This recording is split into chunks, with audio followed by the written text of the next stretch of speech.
नमस्कार। आप देख रहे हैं इंडिया न्यूज का digital platform India news national. मैं हूं आदित्य चौहान।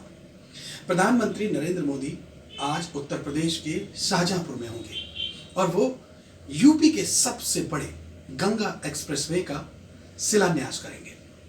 जिस वक्त प्रधानमंत्री नरेंद्र मोदी इस आधारशिला को रखेंगे इस गंगा एक्सप्रेसवे की, उस समय यह समझना बहुत जरूरी हो जाता है कि आखिर इस गंगा एक्सप्रेसवे से उत्तर प्रदेश के लोगों को क्या मिलने वाला है, उत्तर प्रदेश के किसानों को क्या फायदा होने वाला है, उत्तर प्रदेश के आमजन को इससे क्या बेहतरी होने वाली है, और सबसे बड़ी बात कि ये जो एक्सप्रेसवे है ये कब तक बन के तैयार होगा, इसमें लागत कितनी आने वाली है, और उत्तर प्रदेश के कौन कौन से जिले इससे कनेक्ट होते जा रहे हैं। और चूंकि उत्तर प्रदेश में विधानसभा चुनाव एकदम सर पर है, तो ऐसी सूरत में इस एक्सप्रेसवे के शिलान्यास से ही प्रधानमंत्री नरेंद्र मोदी किस तरीके से उत्तर प्रदेश में जो विपक्षी पार्टियां हैं, Samajwadi party, Bahujan Samaj party, Congress party और जो तमाम सारी और जो छोटे छोटे दल हैं, इन सभी दलों को वो एक ही वार से बोल्ड कर देंगे। इसके सियासी मायने क्या है, इससे बीजेपी को किस तरीके से पॉलिटिकल माइलेज मिलेगा इन असेंबली इलेक्शन में, ये भी समझना बहुत जरूरी है। तो चलिए सिलसिलेवार तरीके से इसको समझना शुरू करते हैं। प्रधानमंत्री नरेंद्र मोदी आज यूपी के शाहजहांपुर में होंगे। शाहजहांपुर में इस गंगा एक्सप्रेसवे का वो शिलान्यास करेंगे। ये जो गंगा एक्सप्रेसवे है ये मेरठ से शुरू होता है और प्रयागराज तक जाता है। इस बीच में करीब करीब 12 जिले कनेक्ट होते हैं, यानी ये मेरठ से शुरू होगा तो हापुड़, बुलंदशहर, अमरोहा, शाहजहांपुर, उन्नाव, हरदोई, प्रयागराज, बीच में आपके रायबरेली, प्रतापगढ़, ये करीब करीब 12 जिले जो है इसमें कनेक्ट हो जाते हैं। और ये 594 किलोमीटर लंबा एक्सप्रेसवे है, जिसमें करीब 3600 करोड़ रुपए की लागत आएगी। और ये माना जा रहा है कि दिसंबर 2024 तक बन करके पूरी तरीके से तैयार हो जाएगा। अब जब भी कोई एक्सप्रेसवे बनता है तो होता क्या है कि जब बढ़िया कनेक्टिविटी हो जाती है, रोड अच्छे हो जाते हैं, तो बाहर से जो इंडस्ट्रीज जो आने वाली हैं, लोग जो निवेश करना चाहते हैं, जो इंडस्ट्री लगाना चाहते हैं, वो लोग यही तो चाहते हैं कि किसी भी सूबे में अच्छी कनेक्टिविटी हो तो वहां पर निवेश बढ़ाया जाए। तो होगा क्या कि इस गंगा एक्सप्रेसवे के किनारे एक इंडस्ट्रियल कॉरिडोर बनाया जाएगा। इससे क्या होगा कि लोगों को रोजगार मिलेगा। उत्तर प्रदेश के लोग जो है कहीं बाहर नहीं जाएंगे, यहीं पर उन्हें रोजी रोजगार के जरिए मिलेंगे। और एजुकेशन के लिहाज से भी लोगों को आना जाना, ये सारी चीजें भी बेहतर हो जाएंगी। जिस तरीके से आप देखिए कि यमुना एक्सप्रेसवे बना, तो यमुना एक्सप्रेसवे बनने से क्या हुआ कि जो दिल्ली से लेकर के जो आगरा तक की जो दूरी थी वो कितनी आसानी से और जल्दी से कवर हो जाती है। इसी तरीके से लखनऊ एक्सप्रेसवे, पूर्वांचल एक्सप्रेसवे, लेकिन ये जो एक्सप्रेसवे बन रहा है गंगा एक्सप्रेसवे, ये यूपी का सबसे बड़ा होगा और हिंदुस्तान का 6वां लंबा एक्सप्रेसवे होगा। तो ये एक्सप्रेसवे बनने से सबसे बड़ा फायदा तो ये होगा कि जो पूर्वी उत्तर प्रदेश है वो पश्चिमी उत्तर प्रदेश से कनेक्ट हो जाएगा। और जो पश्चिमी उत्तर प्रदेश है, जहां से मेरठ से ये गंगा एक्सप्रेसवे बनना शुरू हो रहा है, वो वहां से दिल्ली का रास्ता वैसे ही कनेक्टेड है। तो ये दिल्ली एनसीआर पूरी तरीके से एक तरीके से पूर्वी उत्तर प्रदेश से लेकर पश्चिमी उत्तर प्रदेश तक वेल कनेक्टेड हो जाएगा। तो ये एक बड़े फायदे होंगे। अब हमें यहां पर यह समझना होगा कि इस एक्सप्रेसवे से बीजेपी को चुनाव में क्या फायदा होने जा रहा है। तो देखिए, बड़े ध्यान से समझिएगा।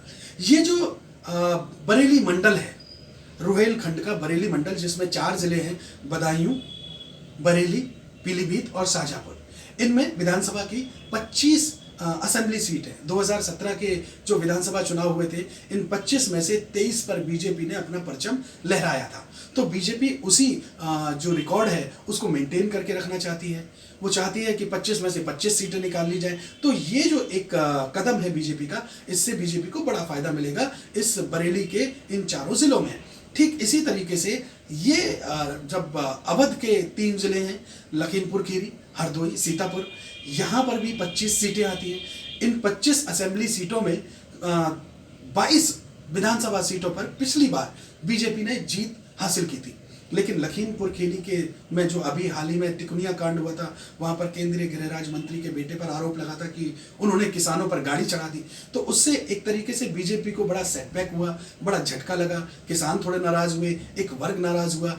तो अब होगा क्या कि इस कदम से उसको भी थोड़ा पाटने की कोशिश की जाएगी। और बीजेपी चाहती है कि मैक्सिमम जो माइलेज है वो उसका लिया जाए। और जो उन्होंने 2017 में यहाँ पर एक तरीके से जो आपका रोहेलखंड, ये बरेली मंडल की जो 4 ज़िले हैं, और इसी तरीके से अवध के ये जो 3 ज़िले हैं, यहाँ की 25 सीटों पर, तो ये जो 50 सीटें बनती है, यहाँ पर इन लोगों ने 45 सीटें हासिल की थी बीजेपी ने। तो कुल मिलाकर के वो पुराना रिकॉर्ड ये दोहराना चाहते हैं। तो एक तरीके से ये जो पूरा गंगा एक्सप्रेसवे तैयार होगा, इसका बीजेपी को यकीनी तौर पर फायदा मिलेगा, और लेना भी चाहती है बीजेपी। लेकिन यहाँ पर एक समझने की बात जरूर है कि 2007 में ये जो सपना था वो मायावती ने देखा था, और उन्होंने इस सपने की को ड्रीम प्रोजेक्ट अपना बनाया था। लेकिन उसके बाद वो इस पर काम नहीं कर पाई। इस प्रोजेक्ट को योगी आदित्यनाथ आगे बढ़ा रहे हैं।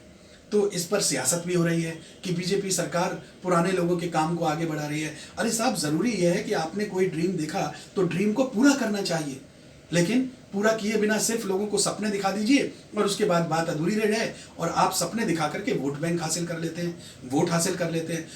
तो यूपी की योगी सरकार और केंद्र की मोदी सरकार कर क्या रही है? जो पुराने प्रोजेक्ट जो पड़े हुए थे, जिन पे धूल फांक रही थी फाइलें, उनको वो शुरू कर रही है, नए प्रोजेक्ट की आधारशिलाएं रख रही है।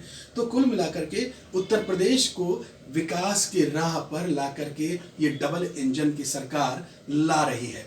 तो जाहिर सी बात है, इलेक्शन पास में है तो इस पर सियासत तो होगी, लेकिन यहाँ पर यह समझना भी बहुत जरूरी है कि इस गंगा एक्सप्रेसवे का फायदा सिर्फ उत्तर प्रदेश और आसपास के जो जिले हैं, जो डिस्ट्रिक्ट हैं, जो राज्य हैं, जैसे दिल्ली है, हरियाणा है, छत्तीसगढ़ है, मध्य प्रदेश है, सिर्फ इन्हीं लोगों को नहीं होगा, बल्कि ये जो शाजापुर है, यहाँ पर एक 3.5 किलोमीटर लंबी एक एयर स्ट्रिप बनाई जा रही है, हवाई पट्टी बनाई जा रही है।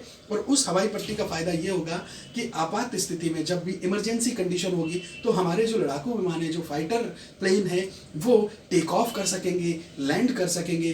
तो इसका जो एक मैसेज है वो दुश्मन देश जो है हिंदुस्तान के, चाहे चाइना है या फिर पाकिस्तान है, इन देशों को भी मिलेगा कि किस तरीके से हिंदुस्तान लगातार विकास की राह पर चल रही है। और जहां पर भी इस तरीके के एक्सप्रेसवे बनाए जाते हैं, वहां पर इस तरीके की एयर स्ट्रिप भी बनाई जा रही है।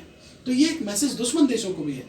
लेकिन सियासत है, सियासत तो होनी है, उत्तर प्रदेश है, चुनाव है, तो जाहिर सी बात है विपक्षी पार्टी दिन भर इस पर आरोप लगाएंगी, प्रत्यारोप लगाएंगी बीजेपी सरकार पर। और जो पॉलिटिकल जो आरोप प्रत्यारोप है वो लगातार आज दिन भर आपको सुनने को मिलेंगे, और आगे भी जब तक इलेक्शन खत्म नहीं होते। बहरहाल ये जो जानकारी है, ये जो गंगा एक्सप्रेसवे 594 किलोमीटर 594 किलोमीटर का जो बन रहा है, इस पर हमने आपको पूरी तफसील से एक एक जानकारी बड़ी सरलता से, सहजता से और आसान शब्दों में आपको दी है। उम्मीद करते हैं आपको ये पूरी जानकारी समझ में आई होगी। आप इस गंगा एक्सप्रेसवे को लेकर के क्या सोचते हैं, कमेंट बॉक्स में जाइए, अपनी बात को साफ साफ लिखिए, और इस जानकारी को ज़्यादा से ज़्यादा लोगों तक बांटिए, शेयर कीजिए। और हमारे अपने चैनल इंडिया न्यूज़ नेशनल को आप सब्सक्राइब कीजिए, ताकि किसी भी खबर का जो बारीकी से विश्लेषण है आप उसे समझ सकें। बहुत शुक्रिया।